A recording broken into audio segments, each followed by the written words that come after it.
Hello বন্ধুরা, আমি মিষ্টি মনি। আমার ভয়েসে সুন্দর সুন্দর ভালোবাসার গল্প শুনতে আমাদের পড়শি ডায়েরি চ্যানেলটি সাবস্ক্রাইব করে পাশে থাকা বেল আইকনটি বাজিয়ে দিবেন। ধন্যবাদ।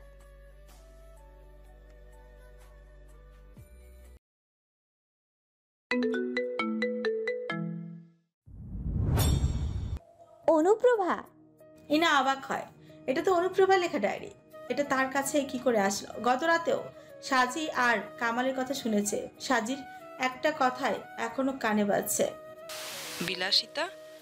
তাহলে কি সে কোনো সাধারণ ঘরে মেয়ে ছিল না? আর তারা দাদুই বা কে? তার দাদুই বা কে? এই প্রশ্নের উত্তরে কামালেরও অজানা। তাই তো গত রাতে সেই বিচ্ছিরি কথাটাই বলেছিল। এত চিন্তা ভাবনা বাদ দিয়ে দরজা লাগিয়ে অনুপ্রভা বইটি নিয়ে বসলো। অসাধারণ হাতের লেখাগুলো থেকে সুগন্ধি বেরিয়ে আসছে মিষ্টি এক সুবাস। অনুপ্রভার স্বাদ, আহ্লাদ, শখ সবকিছু কাগজবন্দি। তার সাথে ঘটে যাওয়া ছোট থেকে ছোট্ট ঘটনা থেকে শুরু করে তার জীবনের শেষ দিনের ঘটনাও লেখা। শেষের পৃষ্ঠাগুলোতে লোকগুলোকে সে কিভাবে মেরেছিল তার বর্ণনা দেওয়া, যেন সব কিছু চোখে সামনে ভাসছে। অন্য কেউ হলে এই বইয়ের অর্ধেক পড়ে রেখে দিত, তবে ইনা এত ব্যতিক্রম। সে যেন সেই অনুপ্রভার যুগে চলে গেছে। সব চোখের সামনে হচ্ছে, লোকগুলোকে মারার দৃশ্যগুলো সে উপভোগ করছে। শেষে গিয়ে একটা কৌতূহল নিয়ে খামটা বের করতে যাবে, তার আগে দরজায় কড়া নাড়ার শব্দ আসে। ইনা সবকিছু আগের জায়গায় রেখে দরজা খুলে দেয়। কাকুন দাঁড়িয়ে আছে, দেখে মনে হচ্ছে ঘুম থেকে উঠলো। ইনা বাইরে তাকালো। এতটা সময় পেরিয়ে গেছে বুঝতে পারেনি। সন্ধ্যা নেমে গেছে। কাকুন ঘুম ঘুম কণ্ঠে বলল, চোখে মুখে পানি দিয়ে কিছু মেখে নে। ইনা মাথা নেড়ে কলপারে চলে গেল। কাকুন ঠায় দাঁড়িয়ে রইল। ইনার কলপারের থেকে এসে হাত মুখ ধুচ্ছে। তার মনে হলো আশেপাশে কেউ একজন আছে যে তার দিকে তাকিয়ে আছে। ইনা মাথা ঘুরিয়ে চারিদিকে নজর বোলাল, না কেউ তো নেই। আবার মুখে পানি দিতে ঝোপের মাঝে পায়ের শব্দ আসলো। ইনা বিনা শব্দে ঝোপের দিকে তাকিয়ে রইল। নিঃশব্দে এগিয়ে গেল ঝোপের কাছে। কিছুটা দূরে কানে ফোন গুজে দাঁড়িয়ে আছে কামাল। একটা আপাতত নেন, ওইটাও পাঠায় দিমু। আর আগের গুলার টাকা কম দিয়েছেন, এটার জন্য 1 টাকাও কম হইব না। ওপাশ থেকে কিছু একটা বলতে কামাল হেসে উঠে হাসতে হাসতে বলে, আজি ফাজি সব আমার লোক, বাকিটা আপনি দেখা নিবেন। ছোটটা চালাক বহুত, ওইডারে আগে বাড়ি নিবু, তারপর সুযোগ বোঝা পাঠায় দিমু। ছোট্ট এনার প্রখর মস্তিষ্ক চট করে হিসেব মিলিয়ে ফেলো সব। তার মানে এই লোকটা সকালে কাকুনকে বিয়ের জন্য রাজি করিয়েছে। বিয়ে সব নাটক, নিশ্চয় বড় কোনো ফাঁদ। ইনা সতর্কতার সহিত বিনা শব্দে ঘরের দিকে পা বাড়ল। সোজা নিজেদের ঘরে ঢুকলো। কাকুন ভাত বাড়ছিল। ইনা অস্থিরতা নিয়ে কাকুনের হাত ধরল। ঘরে আনাচে কানাচে তাকিয়ে বলল, উপরের তাকে দেখ, দিদার একটা মাটির ব্যাংক আছে, ওটা নামা। কাকুন কথা বলতে নিলে ইনা মুখ চেপে ধরে। ইনার হাত পা কাঁপছে। একটা কথাও না, তাড়াতাড়ি বের কর, আমি আসছি। ইনা সাজির ঘরে এসে একটি ওড়নাতে বক্সটি বেঁধে কাঁধে তুলে নিল। আবার ফিরে আসলো কাকুনের রুমে। কাকুন ব্যাংকটা নামিয়েছে। ইনা একবার কাকুনের দিকে তাকে কাপা কাপা হাতে কাকুনের হাত ধরল। তোর বোকামির জন্য আমরা এখন বিপদে পড়ে গেছি। কেন বলিসনি ওই লোকটা তোর কাছে তোর বিয়ের কথা বলতে এসেছিল? কাকুন অবাক হয়। ইনা জানলো কি করে? কাকুন ইনায়াকে বলে, দেখ, তুই আর কোনো ঝামেলা করিস না, বিয়ে তো করতেই হবে একদিন না একদিন। আর আব্বু তো ভালো ছেলেই ঠিক করেছে, আর এটাই আমার আর তোর জন্য ভালো হবে। একটা থাপ্পড়। আওয়াজ কমিয়ে নেয় ইনায়া। রাগ, ভয়, বিপদের আশঙ্কা সব মিলিয়ে অসম্ভব রকমের শরীর কাঁপছে তার। আমি যা বলছি তাই করবি। আমার ভালো চাইতে গিয়ে দুজনের বিপদ টেনে এনেছিস। ওই অমানুষটাকে বিশ্বাস কি করে করলি? যে লোকটা আমাদের মাকে দিয়ে খারাপ কাজ করিয়েছে, সে আমাদের ভালো চায় ভাবলি কি করে? কাকুন অবাক হয়ে জিজ্ঞেস করে, কি বলে আমাদের মাকে? আব্বু হুশ, আমাদের পালাতে হবে, পরে সব বলছি। ইনা কাকুনকে নিয়ে বাড়ির পেছনের দিকে দিয়ে পালাতে থাকে। এই গ্রামের আশেপাশেও থাকা যাবে না তাদের। দিক শূন্য হয়ে দৌড়াচ্ছে দুজনে, নিজেদের জীবনে বাঁচানোর শেষ চেষ্টা। কিছু দূর আসতেই কাকুন থেমে যায়। কাকুনকে থেমে যেতে দেখে ইনা পেছনে তাকায়। থামলি কেন? ঘাটে যেতে হবে, চল তাড়াতাড়ি। এখন হাঁপাচ্ছে, তার চোখের সামনে সবকিছু অস্পষ্ট হয়ে আসছে। ইনায়া আবার হাত ধরে টান দিতে কাকুন বসে পড়ল। কি হয়েছে তোর? কাকুন মাথায় হাত দিয়ে বলল। মাথা ঘোরাচ্ছে আমার, আমি আর হাঁটতে পারবো না। ইনার মনে পড়ে কাকুনের ঘরে এসে একটি জুসের বোতল দেখেছিল, তার সন্দেহ হলো। এই টাকা ওই লোকটির দেওয়া কিছু খেয়েছিস? কাকুন অস্পষ্ট স্বরে বলে। হ্যাঁ, জুস এনে দিয়েছিল, ওটাই খেয়ে। ওটা শোনার আগেই নিজের মাথার তীক্ষ্ণ আঘাত অনুভব করলো ইনায়া। কাকুন ততক্ষণে জ্ঞান হারিয়ে ফেলেছে। ইনায়া মাথায় আঘাত দিয়ে পেছনে তাকালো। ইনায়া মাথায় হাত দিয়ে পেছনে তাকালো। লাঠি হাতে দাঁড়িয়ে আছে কামাল, তার সাথে অচেনা দুজন লোক। ইনায়া নিজের ব্যথা ভুলে গেছে, সে এখন ভাবছে তাদের সাথে কি হবে। ইনায়া কাকুনের কাছে যেতে নিলে কামাল ইনায়ার চুলের মুঠি ধরে থামিয়ে দেয়, বিচ্ছিরি কয়েকটা গালি ছুঁড়ে পড়ে। শালি আমি জানতাম তুই যে চালাক, সব বুঝা ফেলবি, তাই তো কাকনরে ঘুমের ওষুধ খাইয়ে দিছি। ওই হানিফ কাকনের নিয়ে যা, এইডারে আমি দেখতাছি। কামালের কথা অল্পভাষী এক ছেলে কাকুনকে স্পর্শ করে। ইনায়া গর্জে ওঠে। কুত্তার বাচ্চা, কাকনরে স্পর্শ করবি না, একদম মেরে ফেলবো। ইনায়া নিজেকে ছাড়ানোর চেষ্টা করে, কামালের দিকে তেজি দৃষ্টিতে তাকায়। আল্লাহর কসম, কাকনের যদি কিছু হয় আমার হাতে তুই মরবি, ছাড় আমাকে। কামাল শব্দ করে হাসে। ইনার কথা পাত্তা না দিয়ে আরেকজন লোককে উদ্দেশ্য করে বলে। রিপিট মজা লন, টাকাটা হানিফের কাছে দিয়া দিয়েন। ওই হানিফ ভাইজানের নিয়ে যা, আর কালকে জায়গা মতো ফিরে আসিস। আর এই যে নিয়ে জামু। কামালের আদেশ পেয়ে হানিফ কাকুনকে কোলে তুলে খাটের দিকে পা পাড়া। ইনায়া চিৎকার করছে, রাগের কষ্টে বারবার কামালকে গালি দিচ্ছে। কামাল ইনায়ের কথায় বিরক্ত, ট্রেনে ইচ্ছে ইনায়াকে নিয়ে একটি নৌকায় বসল। কাকুন যেই নৌকায় সেটি রওনা দিল একদিকে, ইনায়া অপর দিকে। কাকনরে চোখ খোল, আপু চোখ খোল তুই। আল্লাহ, কাকনরে বাঁচাও। ইনায়া কাঁদছে আর উচ্চ শব্দে চিৎকার করে কথাগুলো বলছে। কামাল পকেট থেকে রুমাল বের করে ইনার নাক চেপে ধরল। ধীরে ধীরে নিস্তেজ হয়ে পড়লো ইনার ছোট্ট শরীরটা। চোখের সামনে ভেসে উঠলো এক এক করে তার মা, দাদি ও কাকুনের মুখচ্ছবি। পুরোপুরি চোখ লেগে আসার আগে পিড়পিড় করলো। আমি কাউকে ছাড়বো না, অনুপ্রভা বেঁচে আছে আমার মাঝে। তীক্ষ্ণ আলোর ঝলকানি চোখে এসে পড়তেই চোখ খুলে ইনায়া। মাথাটা ব্যথা করছে, গত রাতে উত্তেজনার তাড়নায় আঘাতটা আমলে না নিলেও এখন বুঝতে পারছে আঘাতটা গুরুতর। উঠে বসে চারিদিকটা দেখলো, ফাঁকা একটি ঘর, একপাশে বড় একটি জানালা, সেখান দিয়ে সূর্যের রোদ প্রবেশ করেছে। প্রায় 20 থেকে 25 জন মেয়ে তার মধ্যে অচেতন অবস্থায় পড়ে আছে। কারো কারো অবস্থা বেগতিক, সবাই তার বয়স। ইনায়া শুকনো চোখ গেল। কাকুন কোথায়? ও ঠিক আছে তো? ইনায়া নিজের ব্যথাকে গুরুত্ব না দিয়ে উঠে দাঁড়ালো। পাশের রুম থেকে মৃদু আওয়াজ আসছে। সাহস নিয়ে পা বাড়লো পাশের রুমের দিকে। না, আশেপাশে লোকজন নেই। পাশের রুমে আসতে শরীর বরফ হয়ে যায় ইনার। এখানেও অনেক মেয়ে যারা বয়সে তার থেকে বড়, তাদের এরকম অপ্রীতিকর অবস্থা দেখে ইনার চোখ ফিরিয়ে নেয়। কয়েকজন হাঁটুতে মুখ গুজে কাঁদছে। আচ্ছা, কাকন কি এখানে আছে? মনে মনে প্রশ্ন করে, আবার চোখ বুলালো গোটা কক্ষে। ইনায়ার ঠোঁটে হাসি ফুটে উঠল। হ্যাঁ, কাকুন আছে। ইনার দৌড়ে গিয়ে কাকুনকে জড়িয়ে ধরল। ঠিক আছিস তো তুই? কাকুন কোনো আওয়াজ করলো না। ইনায়া কাকুনের দিকে তাকালো। কাকুন অনুভূতিহীন হয়ে ইনায়ার চোখের দিকে তাকিয়ে আছে। তার শরীরে মুখে অসংখ্য আঘাত। ইনায়া জিভ দিয়ে ঠোঁট। কাকন ঠিক আছিস তুই? কাকুন চট করে ইনায়াকে জড়িয়ে ধরল। হু হু করে কেঁদে উঠল। ইনায়া পাথরের ন্যায় সামনের দিকে তাকিয়ে রইল। কাকুন ফোপাতে ফোপাতে বলতে লাগলো, আমার সব শেষ ইনু, সব শেষ। আমি কই যাব এখন? আমি কলঙ্কিত, আমি অপবিত্র। ইনুরে, আমার জীবনটা শেষ। ইনার চোখ বন্ধ করে কাকুন শক্ত করে জড়িয়ে ধরল। কি বলবে সে? বলার মতো কিছু পাচ্ছে না। কাকুন ইনায়াকে ছেড়ে দূরে বসলো। এই আমাকে স্পর্শ করিস না, আমি তো অপবিত্র। তুই পালা, চলে যা। দিক ওদিক তাকিয়ে আতঙ্ক নিয়ে বলল কাকন। ইনার ঠোঁট টিপে নিজের কান্না আটকানোর চেষ্টা করছে। কাকন হঠাৎ করে হেসে উঠল, আবার ইনার কাছে আসলো। ইনার হাত দুটো নিজের হাতের মুঠোয় নিয়ে হেসে হেসে বলল, ও ইনু, তুই না পালিয়ে যা, তুই বেঁচে থাক। আমি সত্যি খুব বোকা, তাই তো আমি শেষ হয়ে গেলাম। আচ্ছা, আমি মরে যাই, আমাকে ক্ষমা করে দিবি তো? কাকুনের শেষ কথাটা শুনে মুহূর্তে ইনায়ার চেহারার প্রতিক্রিয়া পাল্টে গেল। চোখ দুটো রক্তিম বর্ণ ধারণ করলো। কাকুরের দিকে অগ্নি দৃষ্টিতে তাকে ফিরফির করলো। অনুপ্রভার সবচেয়ে বড় ভুল কি ছিল জানিস? সে পাপীদের শাস্তি দিয়ে নিজেও শেষ হয়েছিল। আমি সেই ভুল করব না, না কাউকে করতে দেব। তুই নিজে হাতে শাস্তি দিবি, কিন্তু তুই শেষ হতে পারবি না।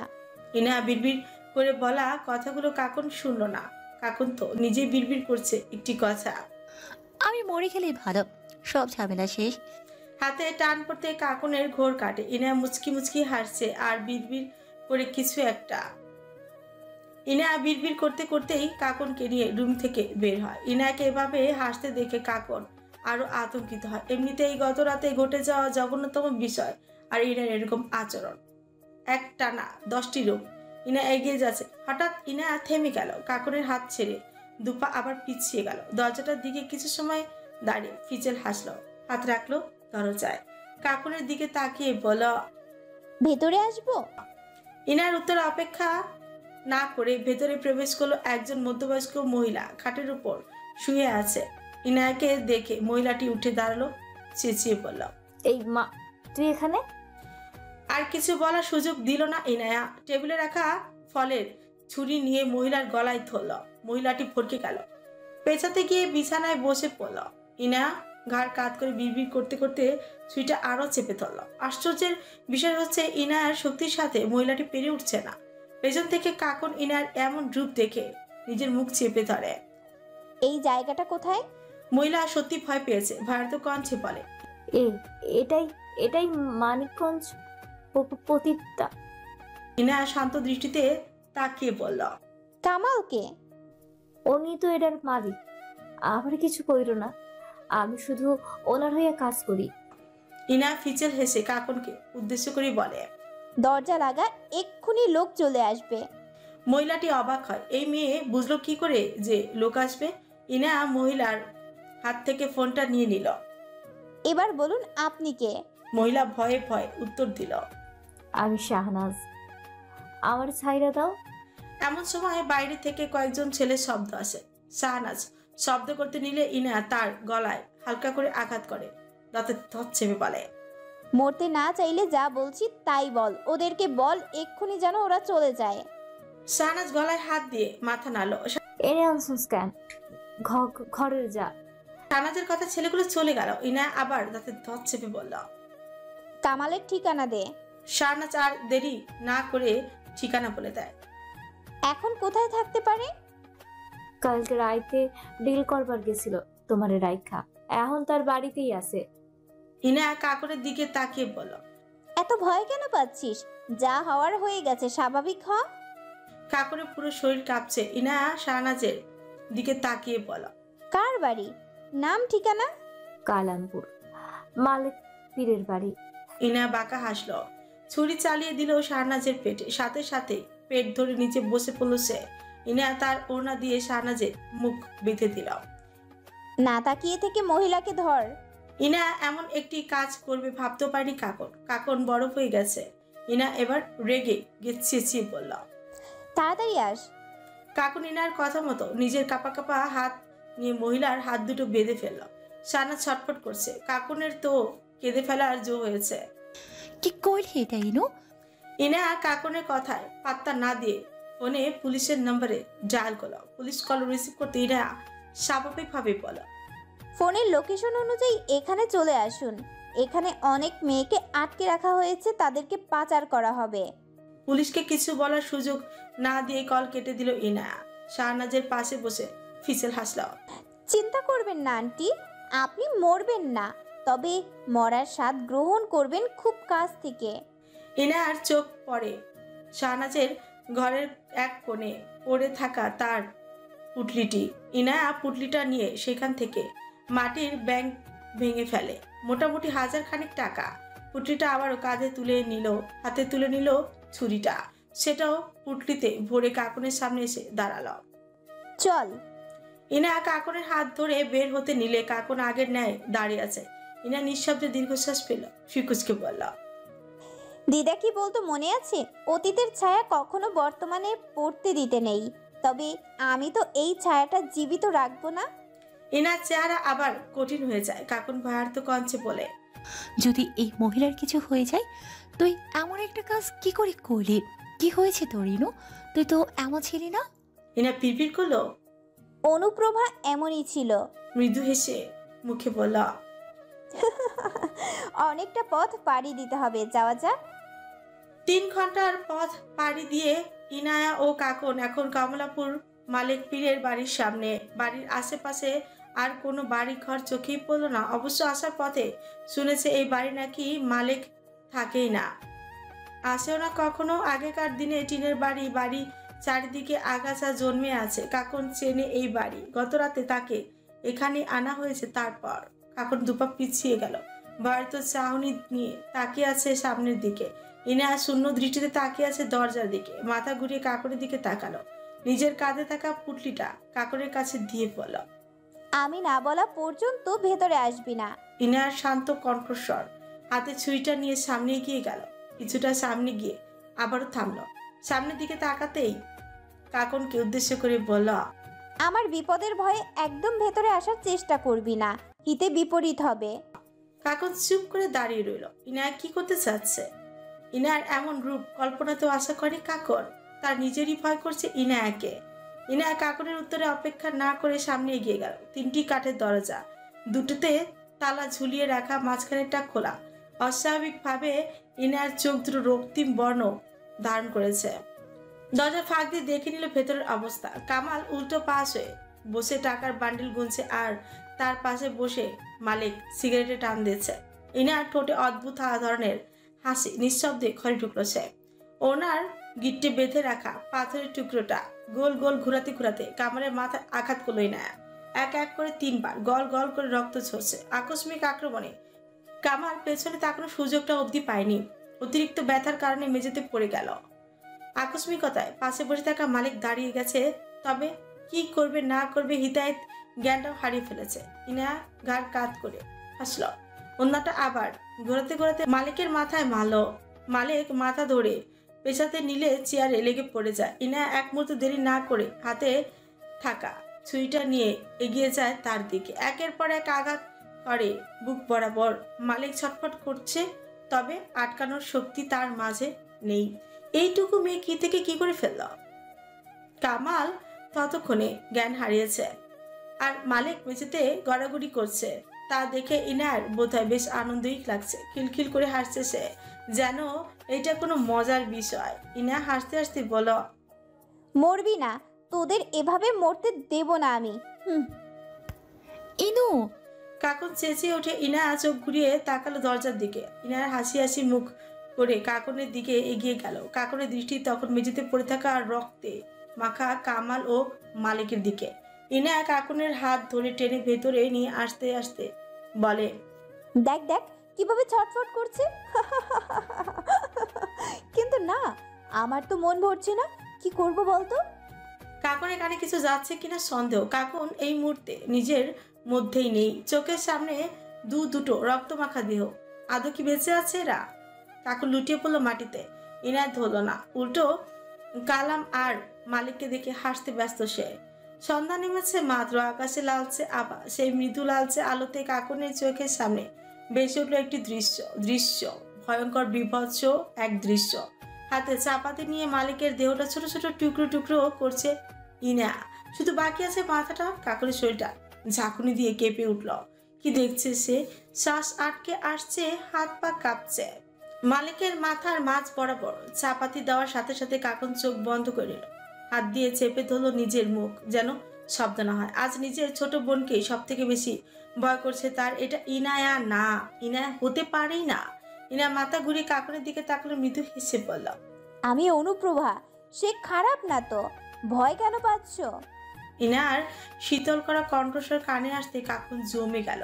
কি বলছে ইনা এসব? ইনা আর কিছু না বলে গুনগুন করতে করতে টুকটুকগুলো পলিথিনের একটি ব্যাগে ভরল। এতক্ষণের তার একটু হালকা লাগছে, তবে পুরোপুরি না। আরেকজন তো বাকি। ইনা গভীর দৃষ্টিতে তাকালো ঘরের এক কোণে হাত পা বেঁধে রাখা কামালের দিকে। মাথা চুলকাতে চুলকাতে কামালের সামনে গিয়ে বসলো। চোখ টিপ টিপ করছে সে। ইনা মাথা ঘুরে কাকনের দিকে তাকিয়ে পড়ল। বলতো এই লোকটাকে কিভাবে মারবো?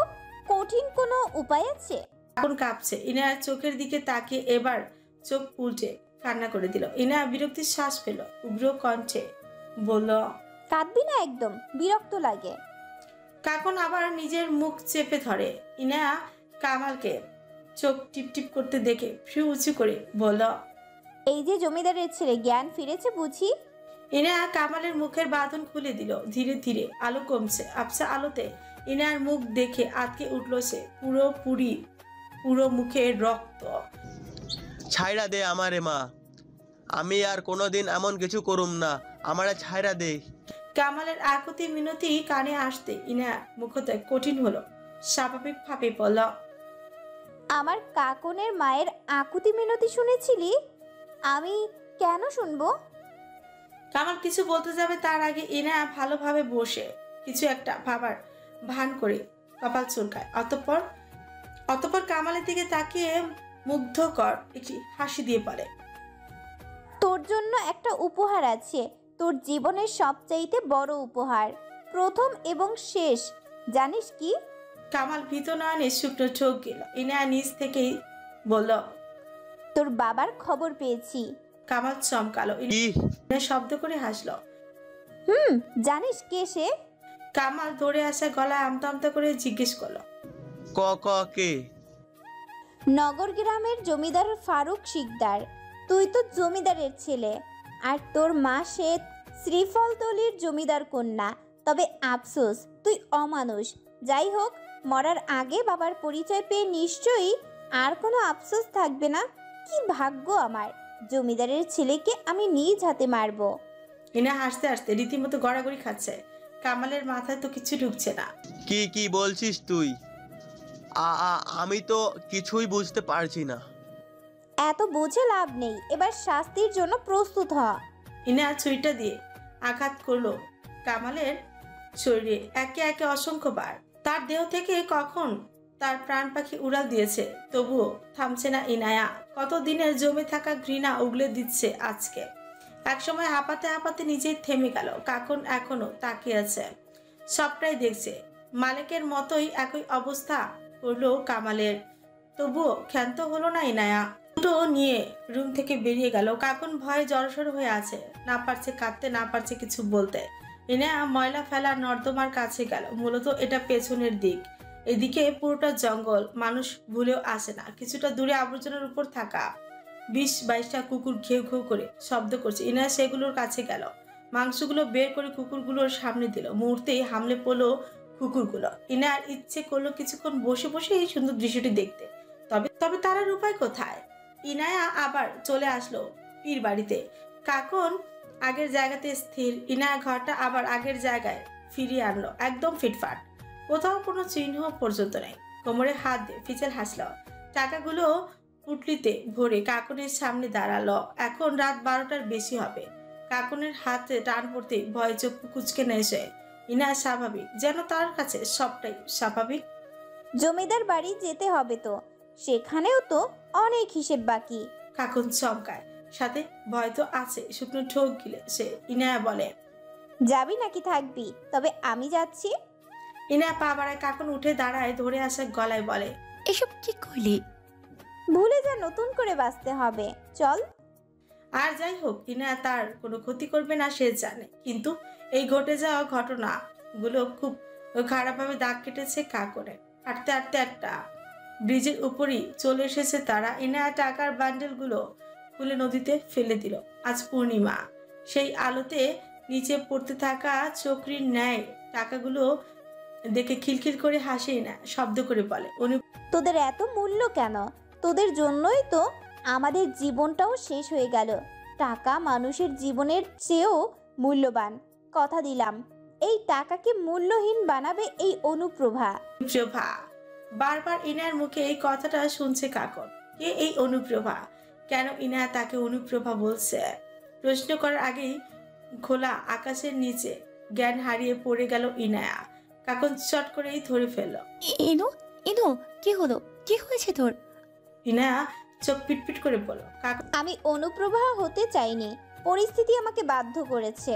ইনায়াকে বুকে জড়িয়ে নিয়ে হু হু করে কেঁদে উঠলো, মনে মনে বিড়বিড়ালো। আল্লাহ, আমার বোনটার কি হলো? ইনায়া জ্ঞান ফিরেছে, তখনও রাতের অন্ধকার কাটেনি। ইনায়াকে চোখ খুলতে দেখে কাকন স্বস্তি নিঃশ্বাস ফেলে। ঠিক আছে শিনু? ইনায়ার মাথায় হাত দিয়ে উঠে বসলো। চোখ বন্ধ করতে চোখের সামনে ভেসে উঠলো সমস্ত ঘটনা। ধপ করে চোখ খুলল। না। ইনায়ার হঠাৎ না বলে চেঁচিয়ে উঠায় কাকন ভরকে গেল। ইনায়া বিড়বিড় করে বলতে লাগলো, না না, আমি কিছু করিনি। না, আমি ইচ্ছে করে কিছু করিনি। ইনায়ার ভারত চেহারা দেখে কাকন অবাক হয়। কাকন ইনায়ার অস্থিরতা দেখে তাকে জড়িয়ে ধরে। বিশ্বাস কর কাকন, আমি ইচ্ছে করে কিছু করিনি। আমি কিভাবে এসব করলাম? আমি আমি কাকন কি বলবে কিছু বুঝতে পারছে না। ইনায়ার অস্থিরতা দেখে সে নিজেও অস্থির হয়ে পড়েছে। কাকন ইনায়ার পিঠে হাত বুলিয়ে দিতে দিতে বলল, ইনু, সব ঠিক আছে, তুই শান্ত হ। যা হয়েছে হয়ে গেছে, শান্ত হ ইনু। ইনা এখনো বিড়বিড় করছে। সে নিজেই বিশ্বাস করতে পারছে না সে এসব করেছে। কাকন কিভাবে ইনায়াকে শান্ত করবে বুঝতে পারছে না, তাই কথা ঘুরিয়ে বলল, আচ্ছা, তুই যে বললি দিদা নাকি জমিদারের মেয়ে আর দাদু ও জমিদার, আমি তো কিছুই বুঝতে পারছি না। ইনায়া কিছু সময় চুপ করে রইল, মনে মনে বিড়বিড়ালো। আমি ভুল করিনি, তারা এসবেরই যোগ্য। ইনু, ইনায়া চমকে উঠলো। কাকন আবারও একই প্রশ্ন করলো। ইনায়া কিছু না বলে উঠে দাঁড়ালো। বলছি, আগে সামনে গিয়ে গাড়িতে উঠতে হবে। ইনায়া আবার পা বাড়লো। কাকন পেছন পেছন দ্রুত যেতে লাগলো।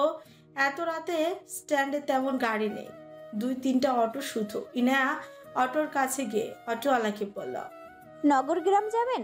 লোকটা ভাবুক হয়ে বলল। ইনায়া সে তো অনেক দূরে। জিভ দিয়ে ঠোঁট ভিজিয়ে নেয়। যত টাকা লাগবে ততই দেব, যাবেন? 800 টাকা দিতে হইব। লোকটা কিছু সময় ভেবে বলল। ইনায়া আর কথা না বাড়িয়ে অটোতে বসলো, সাথে কাকন। গাড়ি চলছে। ইনায়া গা এলিয়ে বসলো। আবারও একটা ঝামেলার মাঝে পড়তে হবে। ইনায়া চোখ বন্ধ করে ভাবতে লাগলো তার দিদার ডায়েরিটার কথা। ভাগ্যিস এত কিছুর পরেও এটা ফিরে পেয়েছিল, তাই তো জানতে পারলো সব সত্যিটা। ইনায়া এখন তো বল, আর আমরা এখন কোথায় যাচ্ছি? চোখ খুলে কাকনের দিকে তাকালো, ছোট্ট করে শ্বাস ফেলে বলল, শ্রীফলতলি জমিদার বাড়ির মেয়ে সরল জাবালা মানে আমাদের দিদা, আর শিকদার বাড়ির জমিদার ফারুক শিকদার। ব্যবসায়িক সম্পর্ক ছিল দুই বাড়ির মাঝে। সেখান থেকেই পরিচয় হয় দিদার আর ফারুক শিকদারের। তৈরি হয় প্রণয়ের সম্পর্ক। প্রস্তাব পাঠান দিদার জন্য ফারুক শিকদারের বাবা। তাতে রাজি হন দিদার বাবা। তাদের বিয়ে হয়। ভালোই চলছিল দিনকাল। দিদা তখন সন্তান সম্ভবা। জমিদার বাড়িতে খুশির আমেজ। সেখানে উপস্থিত হলো এক ওঝা। একান্তে কথা বলতে চাইল দিদার সাথে। দিদার সাথে জিন ছিল, যা শিকদার বাড়ির কেউ জানতো না। ওঝা দিদাকে বলে তার সন্তান জন্ম নিলে মারা যাবে, তবে বাঁচানোর উপায় আছে। দিদা আর কোনো দিক না ভেবে নিজের সন্তানের কথা ভেবে জানতে চাইলেন কি করে বাঁচাতে পারবে। ওঝা বলেছিল তাকে অনেক দূর চলে যেতে হবে, যাতে তার স্বামীর সাথে কোনো সম্পর্ক না থাকে এবং কখনো জানতেও না পারে সে কোথায়। দিদা সেদিন নিজের সন্তান অর্থাৎ আমাদের বাবার কথা ভেবে রাতের অন্ধকারে বাড়ি ছেড়েছিলেন, পা বাড়িয়েছিলেন অজানা গন্তব্যে। তারপর চৌহাট এসে কোনো রকম দিন পার করেছে। আর তার ছেলে কিনা তাকেই। একদমই কথাগুলো বলে দীর্ঘশ্বাস পেল ইনায়া। আর বলতে ইচ্ছে করছে না তার, চোখ বন্ধ করে বলল, দিদার শেষ ইচ্ছা ছিল আমরা যেন জমিদার বাড়ি চলে যাই, ফারুক শিকদারকে এই ডায়েরিটা দেই। আর বলতে গিয়েও বলল না কিছু কথা তার জন্য ব্যক্তিগত, যা রহস্য হয়েই থাকবে। সে ছাড়া কেউ জানবে না, সে জানাতেও চায় না। ইনায়াতের বাড়ির আশেপাশে উকি দিচ্ছে তেজওয়ান। গতকালও এসেছিল, তবে দেখা পায়নি তার অর্কিডের। তেজওয়ানকে এইভাবে দাঁড়িয়ে থাকতে দেখে পাশের বাড়ির এক মহিলা এসে এগিয়ে। এই ছ্যামড়া, এইখানে কি করো? হ্যাঁ, তেজওয়ান পেছনে তাকায়। এই মুহূর্তে মহিলার চাউনি বিরক্তিকর ঠেকলো তার কাছে। একবার ভাবলো মুখ ফিরে চলে যাবে, পরক্ষণই ভাবলো অন্য কিছু। এবারে লোকজন কোথায়? তেজওয়ানের শান্ত কণ্ঠস্বর মহিলার চোখ পাকিয়ে বলল, কি জানি, 2 দিন হইয়া গেল, কাউরে তো দেখি না। মনে হয় বাপের লগে গেছে গা। তাই তুমি কেডা? বাসা কোথায়? তেজওয়ান মহিলার প্রশ্নকে গুরুত্বও দিল না। মহিলা মুখ টেনছে বলে, জানি না বাপু। ওই মুহূর্তে মহিলার ডাক পড়ে মহিলাটি চলে গেল। তেজওয়ান বাড়ির দিকে তাকিয়ে বিড়বিড় করল, কোথায় খুঁজবে তোমাকে অর্কিড? কোথায়? তুমি কি আবার দেখা দেবে? আমি তোমাকে ঠিকই খুঁজে বের করবো সোনা, তুমি শুধু আমার। তেজওয়ানের ফোন বেজে উঠলো। প্রান্ত ফোন করেছে। তাকে না বলে তেজওয়ান চলে এসেছে এখানে।